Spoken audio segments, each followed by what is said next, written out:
viewers, welcome to TAMIL360 TV. குளிர்காலத்தில் வர உதடு வறட்சி வெடிப்பு பிரச்சனையை சரி செய்ய என்னென்ன லிப் மாஸ்க் யூஸ் பண்ணலான்னு தான் இந்த வீடியோவில் பார்க்க போகிறோம். உதடு வறட்சியையும் வெடிப்பையும் தடுக்க ஒரு சிலர் லிப் பாம் யூஸ் பண்ணுறாங்க. உதடு ஈரப்பதத்தோடு இருக்க லிப் பாம் யூஸ் பண்ணலாம். வீட்டில் இருக்க ஒரு சில பொருட்களை வச்சு குளிர்காலத்தில் வர உதடு வறட்சியையும் வெடிப்பையும் சரி செய்ய நைட் டைமில் லிப் மாஸ்க் யூஸ் பண்ணலாம். ஃபர்ஸ்ட் லிப் மாஸ்க் என்னென்னா வெள்ளை சர்க்கரை. ஒரு பவுலில் 1 டீஸ்பூன் சர்க்கரையை எடுத்து அது கூட 1 டீஸ்பூன் தேன் சேர்த்து கலந்து உதட்டில் தடவி நைட் ஃபுல்லாக அப்படியே விட்டுறணும். அடுத்த நாள் காலையில் எந்திரிச்சதும் வெதுவெதுப்பான தண்ணியில் உதட்டை தேய்ச்சி கழுவணும். இப்படி செய்கிறதுனால உதட்டில் இருக்க டெட் செல்ஸ்லாம் ரிமூவ் ஆகி உதடு வறண்டு போகாமல் ஈரப்பதத்தோடு இருக்கும். அடுத்து செகண்ட் டிப் நாட்டு சர்க்கரை. ஒரு பவுலில் 1 டீஸ்பூன் நாட்டு சர்க்கரை 1 டீஸ்பூன் தேன் சேர்த்து உதட்டில் தடவி 2 to 3 நிமிஷம் ஸ்க்ரப் பண்ணிக்கணும். அதுக்கப்புறம் வெதுவெதுப்பான தண்ணியில் உதட்டை கழுவணும். அடுத்து தேர்ட் ஒன் ஆலிவ் ஆயில். ஒரு பவுலில் 2 டீஸ்பூன் நாட்டு சர்க்கரை 2 டீஸ்பூன் ஆலிவ் ஆயில் சேர்த்து பேஸ்ட்டாக ரெடி பண்ணிக்கணும். உதட்டில் தடவி 5 நிமிஷம் நல்லா மசாஜ் பண்ணிக்கணும். அதுக்கப்புறம் வெதுவெதுப்பான தண்ணியில் உதட்டை கழுவிக்கணும். நைட் தூங்குறதுக்கு முன்னாடி இந்த மாஸ்கை போட்டுட்டு வந்தால் உதட்டில் இருக்க வறட்சி சரியாகும். அடுத்து தேங்காய் எண்ணெய்.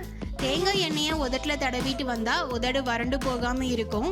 தேங்காய் எண்ணெயில் இருக்க ஃபேட்டி ஆசிட் உதட்டை எண்ணெய் பசையோடு வச்சுக்கும். தேங்காய் எண்ணெய் உதட்டை கருமையாகாமல் தடுக்கும்.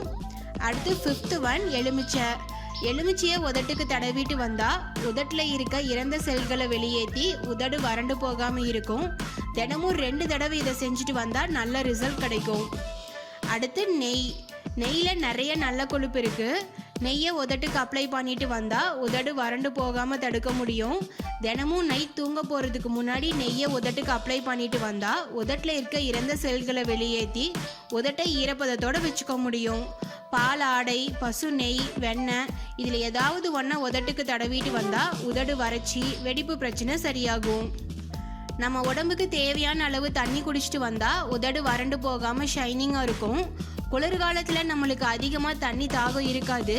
ஆனாலும் ஒரு நாளைக்கு 8 கிளாஸ் தண்ணியாவது கண்டிப்பாக குடிக்கணும். தினமும் நைட் தூங்க போகிறதுக்கு முன்னாடி லிப் பாம் யூஸ் பண்ணுற மாதிரி இருந்தால் paraben and alcohol free lip palms வாங்கி யூஸ் பண்ணுங்கள். வீட்டிலையே நேச்சுரலாக எப்படி லிப் பாம் செய்கிறதுன்னு ஆல்ரெடி நம்ம சேனலில் வீடியோ போட்டிருக்கோம். லிங்க்கை டிஸ்கிரிப்ஷனில் கொடுக்குறேன், செக் பண்ணி பாருங்கள். கண்டிப்பாக நல்ல ரிசல்ட் கிடைக்கும். இந்த வீடியோ உங்களுக்கு யூஸ்ஃபுல்லாக இருந்ததுன்னு நினச்சிங்கன்னா நீங்கள் விரும்புகிற ஒருத்தருக்கு இந்த வீடியோவை சோஷியல் மீடியாவில் ஷேர் பண்ணுங்கள். TAMIL360 டிவியை சப்ஸ்கிரைப் பண்ணலன்னா இப்போவே கீழே இருக்க ரெட் கலர் பட்டன் அழுத்தி சப்ஸ்கிரைப் பண்ணிக்கோங்க. நாங்கள் அப்லோட் பண்ணுற வீடியோஸை உடனுக்குடன் தெரிஞ்சுக்கணும் அப்படின்னா மறக்காமல் பக்கத்தில் இருக்க பெல் ஐக்கானையும் கிளிக் பண்ணிக்கோங்க.